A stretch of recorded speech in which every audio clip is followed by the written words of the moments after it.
Alors, vous avez été impliqué dans la production d'un film qui s'intitule Des immigrants et des papillons. Alors, on veut faire un retour sur cette production parce qu'on pense que c'est une production importante et c'est une production en cours de diffusion. Mais dans un premier temps, j'aimerais peut-être que vous faites une très courte présentation de qui vous êtes en fin de compte. Alors, vas-y, Pierre. Ben, moi, je suis sociologue, auteur. Je me suis beaucoup intéressé à l'Amérique latine. J'ai beaucoup travaillé comme journaliste. Et puis, c'est à ce titre-là, comme recherchiste et auteur, là, que j'ai accepté de collaborer avec Rodrigo Rodriguez sur ce projet de documentaire. N'étant pas un vidéaste et n'ayant pas ou peu d'expérience dans le cinéma, j'ai donc été très content de m'initier à cet art avec Rodrigo, ce qui a donné, je crois, une collaboration, en tout cas pour moi, qui a été très intéressante et très, très riche, très féconde. Bon, merci. Rodrigo. Bon, je suis chilien et j'ai arrivé à Québec en 2011, mais avant, j'ai travaillé plus de 20 ans pour la production de vidéos, la production audiovisuelle dans ma région.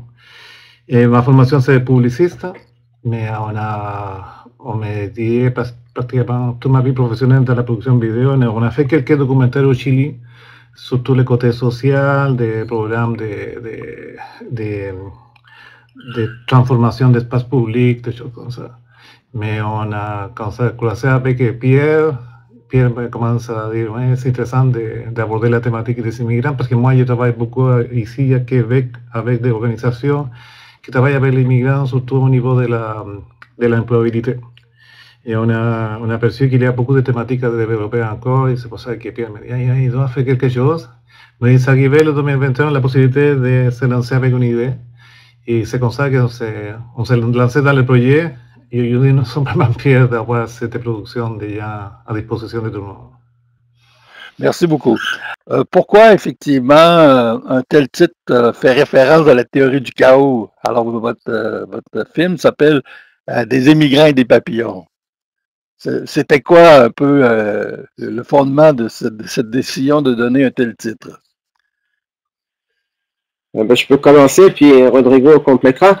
Mais au fond, je pense que c'est surtout une métaphore, une image. C'était l'idée de vouloir présenter ce thème, pas simplement de façon idéologique ou de façon sociologique, mais aussi de façon politique. Et puis, c'est aussi l'idée, il y a cette idée derrière aussi cette idée du battement d'une aile de papillon qui peut provoquer une tempête à l'autre bout du monde, c'est de montrer que sur cette question d'immigration, les gestes de chacun et de tous sont importants et peuvent avoir des effets insoupçonnés. Et que dans ce sens-là, on a chacun d'entre nous, quand on aborde cette question ou quand on y touche d'une manière ou d'une autre, ben on a une responsabilité. C'est un peu ça qu'on a voulu indiquer, en tout cas de mon côté. Rodrigo va sans doute rajouter d'autres choses. Parce que quand on a commencé à développer le projet, je dis à Pierre, on doit chercher quelque chose qui touche la poésie, que ce n'est pas seulement un documentaire dur de chiffres, des choses comme ça. Mais on sortit l'idée des papillons parce qu'on voit que les immigrants, quand on se déplace d'un endroit à un autre, il y a toute une transformation. Et c'est pour ça que les liens métamorphose, voyage, la théorie du chaos, que les vêtements dans un point du monde, on peut faire un grand changement de l'autre côté. Et les petits gestes qu'on a fait tous les jours pour s'intégrer dans la société, et la société d'accueil qui va faire de son côté. Et des petits gestes tous les jours, qui ne sont pas visibles, mais qui à longtemps, c'était mal entendu pour venir d'une tempête qui a pu faire vraiment mal à la société. Si je reviens à l'époque, il y avait beaucoup de problèmes avec l'année 2021, Black Lives Matter, des situations avec la communauté afro-descendante surtout. C'est pour ça qu'on a dit, OK, il y a plein de choses arrière dans les histoires des immigrants qui étaient liées à la transformation, métamorphose, petits gestes qui peuvent faire de grands changements et que la société pour avoir des petites tempêtes ou grandes tempêtes à cause de ça. C'est pour ça qu'on dit, mais je trouve vraiment intéressant le concept des papillons pour la diversité, les couleurs, les voyages, Et c'est pour les petits gestes qu'on va faire un grand changement dans long terme. Et puis aussi, bien sûr, les papillons monarques, hein, et les grandes migrations des papillons qui, à l'automne, partent du Québec et vont vers le sud, avec tout ce que ça implique aujourd'hui, tout ce à quoi ça renvoie aujourd'hui, de ces grandes migrations humaines à l'époque des changements climatiques, à l'époque aussi du néolibéralisme, où les êtres humains ont tant de peine à se déplacer d'une frontière à l'autre. C'était tous ces éléments-là qu'on a voulu mettre ensemble et se servir d'une métaphore comme ça pour ouvrir le champ des données, des explications concernant l'immigration. Au niveau de je dirais, la motivation sociale et politique, là, c'est-à-dire que le film arrive à ce moment-ci, alors un peu c'était l'importance que prend le débat sur l'immigration dans la cité québécoise à ce moment-là, c'est ça qui vous a motivé? Ben, je pense qu'il y a deux choses. Rodrigo l'expliquera très bien, mais d'abord il y a sa propre condition des migrants récents, hein, puisqu'il est arrivé en 2011 au Québec avec toutes ces difficultés d'intégration. Ça, c'est déjà une dimension du problème. Puis il y a aussi les problèmes très concrets au Québec de l'immigration qui, depuis quelques années, et en particulier toutes ces dernières années, ces récentes années, deviennent un des sujets numéro 1 de l'actualité. Et donc, on s'apercevait bien que de traiter de cette question, que de l'approfondir, que d'aller voir des gens qui s'y connaissaient sur cette question, ben, c'était d'actualité comme jamais. Et donc, au fur et à mesure qu'on avançait dans notre recherche, plus on s'apercevait que, oui, il faut qu'on le sorte, notre documentaire, parce que oui, ça touche toute une série de problèmes qui sont les problèmes de la société québécoise dans son ensemble aujourd'hui. OK. Rodrigo? Mais on doit ajouter aussi qu'à l'époque, quand on a commencé à faire le documentaire en 2021, c'est l'époque du rapport d'harmonie de la police de la ville de Montréal. Mais ici à Québec, ça a commencé à avoir des problèmes avec on commence à faire une demande pour faire un rapport aussi avec la police pour le profilage racial. Mais aussi avec des petits jeux ou des actions qui se passaient dans la ville, de vandalisme dans un mural. Il y avait une chose à la Grande Allée qui se passait avec des gens noirs. Et on commence à dire, OK, c'est encore le problème qui commence à venir. C'est toujours cette situation qui est inconfortable et qui n'est pas le reflet de tous les processus d'immigration, de tous les enjeux qu'il y a derrière ça, tous les sacrifices que fait chaque immigrant. Et une société qui l'accueille d'une façon vraiment accueillante, qui sont pas visibles à l'époque et encore aujourd'hui. La discussion, c'est toujours la quantité d'immigrants, les statuts, si c'est la responsabilité de recours français. C'est plein d'enjeux qui ne sont pas favorables pour une vraie intégration. Et on n'entend pas beaucoup les immigrants de donner la parole et donner la possibilité de faire la rencontre avec la société d'accueil. On jamais entend qu'est-ce qui passe avec les immigrants. C'est toujours l'effet dans le gouvernement, la société. Et c'est pour ça que je dis, bon, je suis un peu tanné, on doit sortir, aller faire la recherche, partager, parler, mais que tout le monde est là. Soit les Québécois de souche comme les immigrants. Des nouveaux arrivants, des anciens arrivants, des personnes qui arrivaient en l'année 70 environ.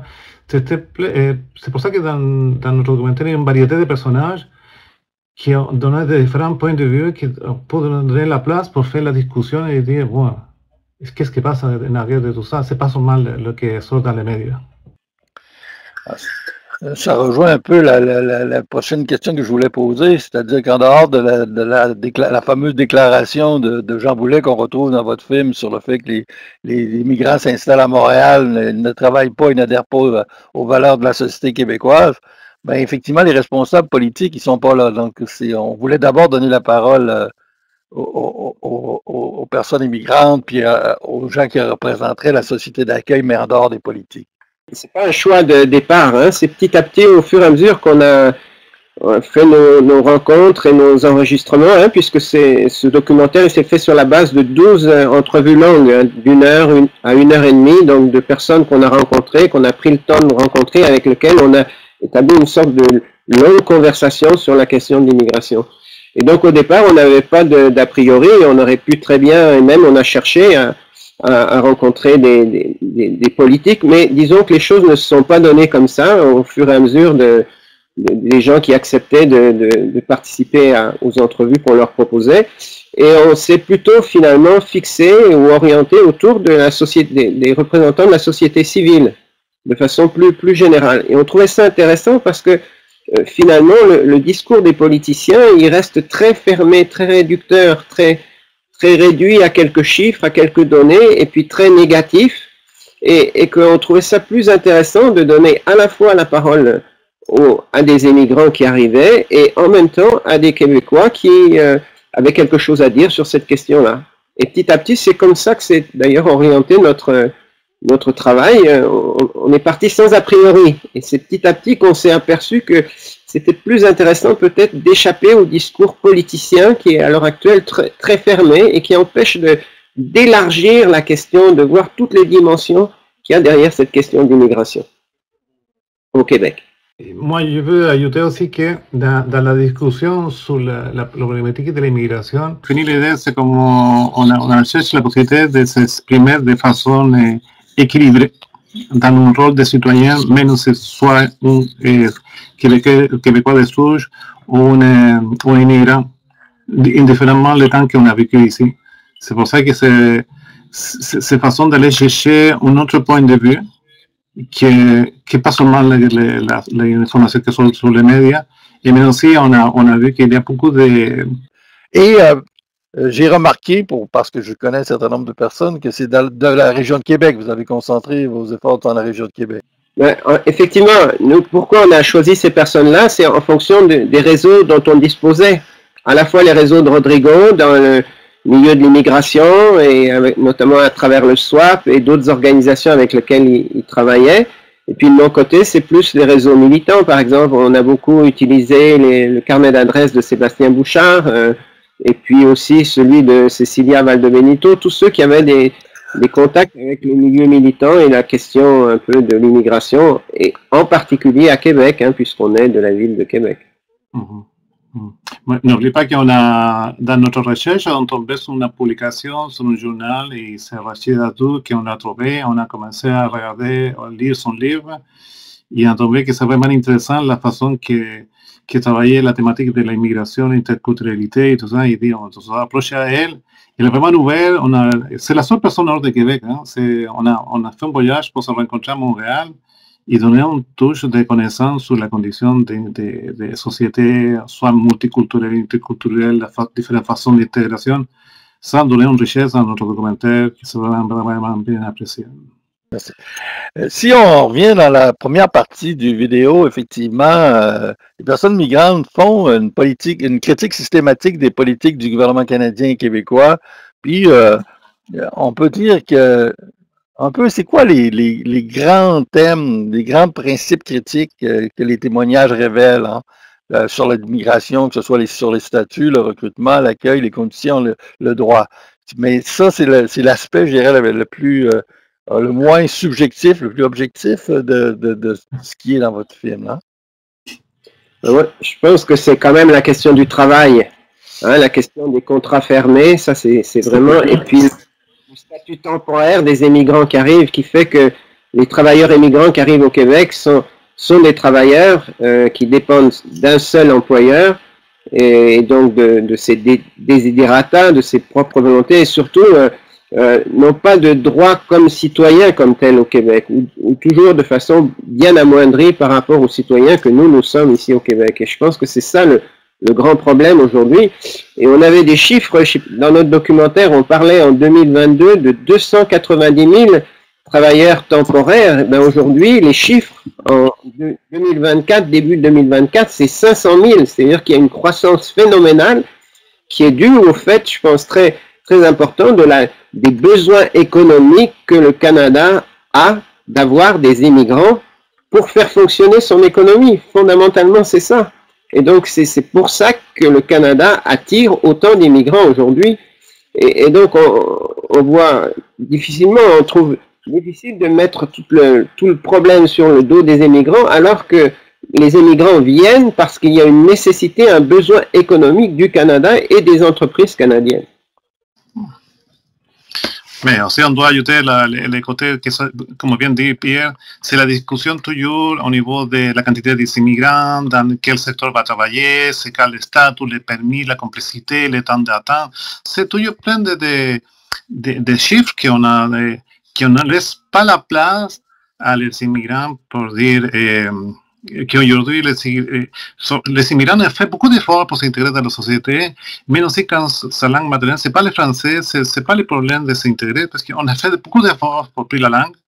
Et j'ai vécu cette situation aussi, je la vois dans différents immigrants qui s'intègrent à la société. Et c'est un peu fatigant d'entendre toujours que la problématique vient du côté des immigrants. Quand les immigrants, la seule chose qu'ils veulent, c'est venir s'intégrer, travailler et donner le mieux pour la société québécoise. Et c'est ça comme la réflexion aussi pour les Québécois de souche qu'on a dit, sont vraiment bien appréciés les immigrants quand s'installent à Québec, parce qu'on a beaucoup de diversité, de couleurs dans la vie quotidienne, mais on s'installe ici pour travailler, hein. C'est pas seulement pour faire le tourisme, c'est comme mettre à côté tous les côtés de la famille, de la personne, des sujets. Et c'est pour ça qu'on dit, mais on voit que la société en général, on voit les immigrants comme des personnes qui ont la façon de donner le mieux de chacun. Et pas seulement la discussion de la langue, du logement, tu vois, c'est comme deux mondes différents. Le monde de la discussion politique, le gouvernement, avec les médias, et tout l'autre côté quotidien, les entreprises, le travail. On voit qu'il y a beaucoup de réussite au niveau de l'intégration. Et tu vois, ça vient beaucoup d'immigrants qui sont vraiment bien qualifiés et qui doivent reculer dans son niveau d'expertise pour s'intégrer. Ils sont ouverts pour le faire. Ils disent, OK, c'est fatigant, mais on est prêt pour donner le mieux de chacun. Il y a comme une hypocrisie incroyable des politiques, parce que tout le débat et la consultation s'est fait sur les immigrants permanents. Ils ont pas, ce n'est que dernièrement, effectivement, que comme la réalité de l'immigration temporaire a rebondi dans l'actualité, mais ils ont réussi à faire toute une consultation qui les éliminait complètement. C'est un peu hallucinant. Oui, moi je pense que actuellement c'est le problème central et c'est ce à quoi il faut essayer de répondre. Parce qu'entre 50 000 immigrants que le gouvernement voudrait accepter cette année et puis les 500 000 qui sont dans les faits là et qui n'ont pas tous les droits pour leur permettre de vivre, ni les moyens d'apprendre le français, ni de bien s'intégrer, il y a quelque chose de littéralement scandaleux, hein, comme si le discours du gouvernement n'avait rien à voir avec la réalité. C'est justement ce que nous, on a essayé un peu de faire, c'est d'élargir ce discours-là, ce discours de l'immigration qui se tient au Québec, d'essayer de l'élargir de manière qui tienne plus compte de toutes les dimensions de la réalité et des dimensions dont il faut nécessairement parler et sur lesquelles il faut essayer d'instaurer une véritable conversation citoyenne. Si le discours qui est des personnes immigrantes qui parlent est vraiment très cohérent et les critiques sont cohérentes et reflètent le vécu, quand on écoute les gens de la société d'accueil, ce que j'ai trouvé effectivement, c'est un caractère, je dirais, très pluriel et très différencié de leur intervention. C'est-à-dire qu'il n'y a pas une perception, il n'y a pas comme une perception commune. Il y a une perception du danger, il y a une perception d'une volonté d'accueil, il y a une perception du vouloir vivre, mais d'aller plus loin, on reviendra un peu plus tard là-dessus. Mais c'est comme si il n'y a pas une analyse partagée de la réalité de l'immigration par la société d'accueil, mais au contraire, ça va du nationalisme qui voit un danger aux personnes qui disent vraiment il faut changer d'attitude. C'est vraiment, il n'y a pas d'unanimité, je dirais, aussi grande que celle que manifestait la description de la réalité vécue par les gens qui arrivaient. Oui, moi je pense que un des caractères originaux de ce documentaire, c'est d'avoir donné la parole à des Québécois entre guillemets de souche en tout cas, à des Québécois qui vivent ici depuis longtemps et qui ont tout un bagage, tout un héritage et dont la parole est très peu entendue aujourd'hui. Et c'est ce qu'on a essayé de faire, leur donner la parole, et c'est ça qui rend, je pense, ce documentaire intéressant, parce que ça permet d'instaurer comme un dialogue entre les nouveaux arrivants et les gens d'ici, puis des gens d'ici qui n'ont pas nécessairement le point de vue du gouvernement, loin de là, qui au contraire tout un, je dirais, on a rencontré beaucoup de gens qui sont plutôt positifs vis-à-vis des émigrants, mais qui sont démunis aussi par rapport à cette question et qui ne savent pas trop comment l'aborder. Et justement pour montrer qu'ils sont quelque part désorientés, eh bien, il faut référence au passé, dans lequel il y a eu au contraire un accueil beaucoup plus large des Québécois vis-à-vis des gens qui arrivaient à cette époque dans les années 70 et jusqu'aux années 80, où il y a eu vraiment, notamment vis-à-vis des Chiliens, un accueil, une prise en charge, une solidarité qui était assez exceptionnelle. Et donc, dans notre documentaire, on a voulu montrer que le regard un peu négatif qui est porté vis-à-vis des immigrants, eh bien, ce regard-là, au bout du compte, ça n'a pas toujours été le cas, il n'a pas toujours été le même, et que dans le passé, au contraire, il y a eu une espèce d'ouverture beaucoup plus grande vis-à-vis des étrangers, et ce qui peut nous laisser, et ce qui nous laisse de l'espoir pour aujourd'hui. Ça veut dire que ça n'a pas toujours été comme ça, et donc on pourrait probablement changer les choses. Selon moi, n'existe plus. Justement, il y a plus ce projet commun, collectif, ouvert sur le monde qu'il y avait dans les années 60, 70 et 80. Et je pense que c'est une des raisons qui explique ce virage, cette transformation. Et quand dans le film on parle de tout le débat entre le multiculturalisme et l'interculturalisme, quelque part en termes culturels, c'est de cette question dont on parle ou qu'on évoque. C'est-à-dire cette idée que s'il n'y a pas un projet collectif qui unit la communauté, cette communauté francophone en Amérique, un projet collectif dans lequel on pourrait y insérer bien sûr, donner toute la place nécessaire aux nouveaux arrivants et aux immigrants. Ben, s'il n'y a pas ce projet collectif, la tendance, c'est de retourner, de se refermer sur soi-même, d'être enfermé dans le ressentiment, la peur et la peur de l'autre, avec tout ce que ça implique de préjugés xénophobes, voire racistes, qui finissent par s'installer et sur lequel le gouvernement va surfer très, très, très facilement, quoi.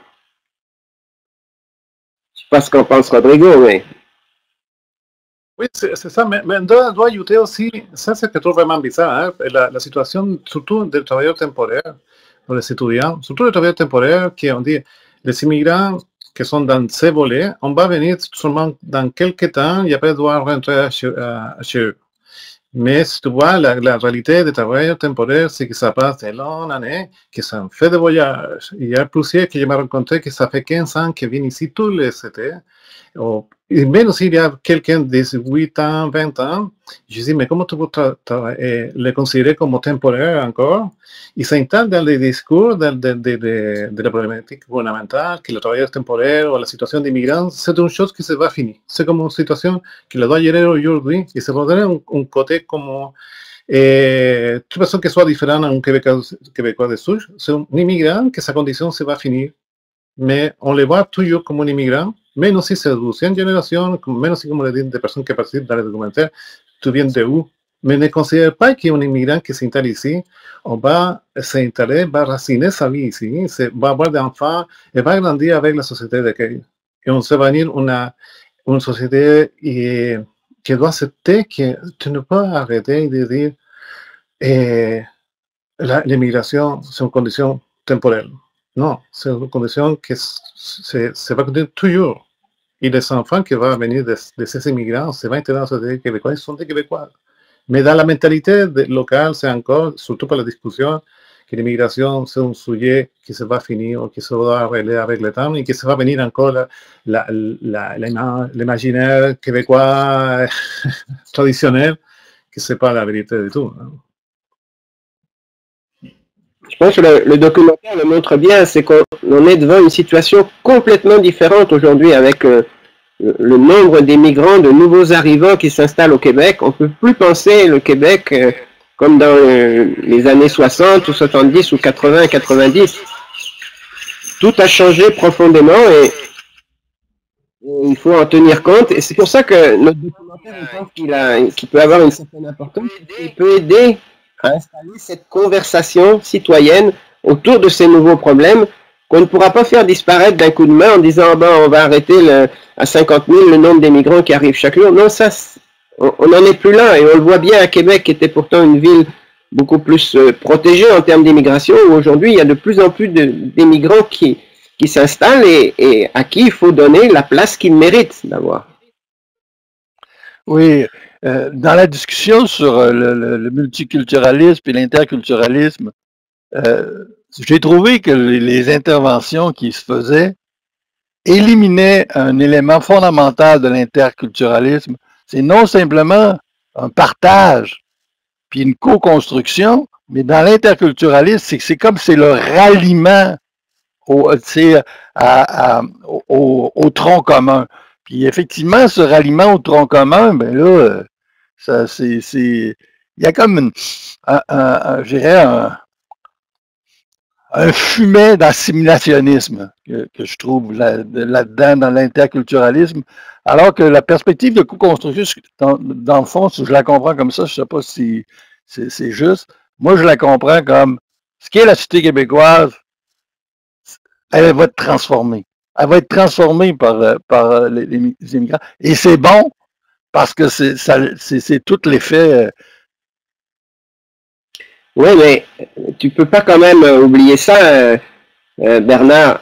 Il y a un tronc commun et c'est le français, à commencer par ça. Et puis c'est un territoire qui a été habité, qui a une histoire, et dont sont les héritiers, les Québécois dits de souche. Non, on peut pas rayer ça. Ça fait partie de l'histoire. On est enraciné dans une histoire, on est enraciné dans un territoire, et cette co-construction, elle doit tenir compte de ça. On part pas de rien, on construit pas dans le vide, on construit à partir d'une histoire qui existe.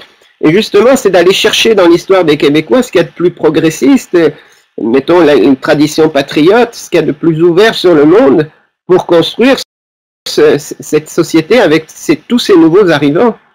Mais et justement, nous, ce qu'on a trouvé intéressant dans notre démarche, c'est en donnant la parole aux Québécois, on s'aperçoit qu'ils ne disent pas assez ce qu'ils ont envie de faire avec les arrivants qui arrivent, comment ils ont envie de construire, de co-construire cette société. Ils se sentent tellement coupables, les Québécois, généralement, qu'ils se taisent. Mais non, ils ont des choses à dire, ils ont des traditions à défendre, ils ont une culture qui est présente et qu'ils veulent partager avec les autres. Et c'est dans cette espèce de rapport, puis de rapport de confrontation qui ne va pas de soi, ça on l'indique bien dans le documentaire, que pourra peu à peu se construire cette nouvelle société, mais une société dans laquelle les Québécois de souche doivent être présents, bien entendu. Je ne sais pas ce qu'en pense Rodrigo. C'est le même effet. Mais pour moi, quand on s'est parlé de la construction, c'est de donner les droits à chacun, de donner les mieux de chacun. C'est vrai qu'il y a une société dans laquelle les Québécois de souche, qui ont c'est son territoire, c'est la culture, c'est la langue française. Mais nous, comme immigrants, on va installer, on va partager, on va aller chercher la connaissance déjà des Québécois de souche, c'est sûr. Mais il n'y a pas la place pour savoir ce qui s'est passé avant. Parce qu'on entend beaucoup, je me souviens, oui, mais partage-moi ta connaissance, s'il vous plaît, parce que je te vais partager ma connaissance. Et ensemble, on peut améliorer quelque chose, on peut aller plus loin encore. Parce qu'à partir de maintenant, c'est la construction, on doit la faire ensemble. Sans oublier l'histoire de chacun. C'est sûr qu'ici à Québec, c'est plein de belles histoires, de valeurs, des choses qui sont bien valorisantes. Mais nous, on a des choses à donner aussi à la société. Et ça rencontre, ça doit être ouvert, clair, et avec la discussion, sans avoir les peurs de que je ne te connais pas, je ne suis pas prêt pour faire la discussion. Parce qu'il y a beaucoup de choses à faire. On peut agrandir beaucoup, beaucoup, beaucoup si on travaille ensemble. Et ce n'est pas d'imposer à la force une idée sur l'autre, mais avec la reconnaissance d'une histoire qui déjà était ici. C'est sûr, c'est une histoire québécoise qu'on doit la reconnaître, mais nous avons aussi une histoire, mais qu'ensemble peut aller plus loin. Oui, c'est quelque chose qu'il faut noter aussi, c'est que très souvent les immigrants qui arrivent ici, ils ont tendance à se laisser prendre par une logique communautaire et à oublier que le Québec, c'est pas le Canada, qu'il y a une histoire particulière, et que quand ils s'installent au Québec, ils s'installent aussi dans cette histoire-là, Et donc, il y a comme une connaissance mutuelle à approfondir et qui va dans les deux sens, un peu comme le disait Rodrigo. Connaître, bien sûr, la culture, les habitudes, les richesses des gens qui arrivent, mais aussi en tenant compte de ce qu'est le Québec, de son histoire, de ses particularités. Mais si on parle de métissage, puis de créolisation, puis tout ça, il me semble que ça va plus loin que simplement un genre de... On échange un certain nombre de choses, mais on dit, si on parle en termes de métissage, c'est qu'on va plus loin encore, non? Tout à fait, tout à fait. Mais le métissage ou la créolisation, nous, c'est un peu ça la ligne qu'on avait dans le documentaire, c'est de dire que elle peut véritablement se faire qu'à travers un projet collectif. Donc, ce fameux projet de l'interculturalité, qui est un projet pour l'instant qui est vide. Il n'y a pas de contenu. Il n'est pas avancé. Le gouvernement n'avance pas du tout dans cette direction-là. Il avance plutôt dans la ligne du multiculturalisme. Et le multiculturalisme, c'est justement l'absence de projet collectif. C'est tout le monde, chaque individu, on accepte la différence de chacun, mais sans qu'il y ait quelque chose de commun qui puisse permettre à tout le monde d'aller dans une même direction ou dans une certaine direction, de se reconnaître à travers un projet commun. Et je trouve que c'est ça la richesse du Québec. Il y aurait la possibilité de construire un projet commun, beaucoup plus d'ailleurs que dans le reste du Canada. Et ce projet commun, pour l'instant, effectivement, à part le français qui pourrait servir de langue commune, il n'y a pas de contenu comme tel, mais on pourrait y inscrire toute une série de contenus qui viendraient à la fois de la société d'accueil et à la fois de tous les apports des émigrants et des différentes cultures émigrantes. C'est pour ça que c'est vraiment un enjeu, c'est quelque chose, pour ça que on aime bien la notion de co-construction, c'est quelque chose qui est à venir, qui ne peut se penser que dans un projet et qui surtout ne doit pas justement se fixer sur des ressentiments ou sur du passé ou sur mais au contraire essayer de se penser dans l'avenir et à travers un projet finalement à la fois culturel et sociopolitique. Rodrigo, tu voudrais-tu rajouter quelque chose? Là, c'était déjà dit, c'est sûr qu'il y a beaucoup de choses à faire, mais je reviens encore sur le rapport citoyen des citoyens, tu vois, et la participation des citoyens dans les discours de comment on va développer notre village, notre endroit de développement. Ça, c'est une discussion qu'on va faire sans regarder ce que tu viens, sinon qu'est-ce que tu es capable de donner dans la société. Ça, d'avoir les droits de prendre la parole. Ça, c'est important. C'est pour ça, une des choses qu'on a fait, et on l'a dit à Pierre, on doit faire le documentaire parce que j'ai les droits. Je suis un immigrant, je suis installé ici, mais si l'autre ne le fait pas, c'est correct, mais j'ai les droits, il le peut faire, on y va. Pour terminer, effectivement, vous avez comme une production en main. Qu'est-ce que vous voulez en faire? Est-ce que c'est comme terminé, la diffusion va être automatique, mais est-ce que vous avez comme une démarche avec ce que vous avez produit? C'est quoi la démarche que vous envisagez pour, je dirais, approfondir puis continuer le débat? Oui, parce qu'en fait, ce documentaire, il veut lancer une conversation citoyenne. Alors, on a décidé d'organiser une espèce de tournée au Québec, dans les différentes régions du Québec, pour faire connaître auprès d'ONG, d'organisations sociales, de ciné-clubs, etc., de faire connaître ce documentaire, mais pas simplement de le faire connaître, en même temps de pouvoir filmer les réactions du public à chaque projection, et ainsi de poursuivre cette conversation autour de la co-construction d'un nouveau vivre ensemble au Québec, autour donc de tous ces nouveaux problèmes qui sont suscités par cette nouvelle société qui est en train de se construire. Et donc peut-être donner naissance à un deuxième documentaire qui irait un peu plus loin dans cette réflexion et qui pousserait un peu, peut-être qui essayerait de répondre de façon plus précise aux questions là que tu nous as posées ce matin. Ok, merci Rodrigo pour terminer. Ça, c'est bien que vient de dire Pierre, parce qu'on a perçu que dans chaque projection qu'on a fait, la réponse du public, en premier, sont vraiment des citoyens dans les discours de comment on va développer notre village, notre endroit de développement. Ça, c'est une discussion qu'on va faire sans regarder qui toi est, que tu viens, sinon qu'est-ce que tu es capable de donner dans la société. Ça, d'avoir les droits de prendre la parole. Ça, c'est important. C'est pour ça, une des choses qu'on a fait, et on l'a dit à Pierre, on doit faire le documentaire parce que j'ai les droits. Je suis un immigrant, je suis installé ici, mais si l'autre ne le fait pas, c'est correct, mais j'ai les droits, il le peut faire, on y va. Dans chaque projection qu'on a fait, la réponse du public, en premier, sont vraiment contents de voir les films. C'est-à-dire, ah, ok, c'est vraiment apprécié parce qu'on regarde d'autre façon les concepts de l'immigration, les différents enjeux, et ça donne la parole. On ouvre la discussion tout de suite. Tout le monde veut, pas tout le monde, mais la grande partie du public veut de donner son opinion, et suivant, ça arrive, et maintenant, qu'est-ce qu'on fait? Qu'est-ce qu'on fait? Qu'est-ce qui doit passer maintenant? Et tout ça, on doit dire, ok, on doit avoir un autre documentaire qui peut approfondir sur quelques thématiques. Ça, c'est nous, avec Pierre, on a déjà parlé, on s'encourage pour préparer quelque chose, mais pas tout de suite. On doit faire que ce documentaire, ça roule encore, aller chercher encore de réflexion, et c'est sûr qu'il va passer à l'action pour un deuxième projet. Mais nous sommes vraiment contents d'avoir un produit qui on ouvre la possibilité de le partage, de la discussion, de prendre la parole, n'importe quand tu arrives ici. Et comme dit Pierre, on est en train de faire le tour pour Québec et ça commence à rouler. Oui, en fait, c'est... Ok, bien, vous dites conclusion.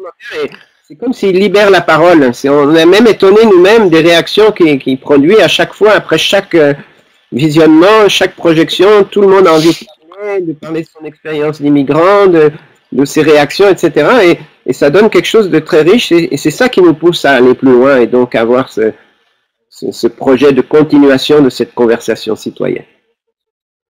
Alors, je vous remercie beaucoup. Merci Bernard, en tout cas, pour cette invitation, pour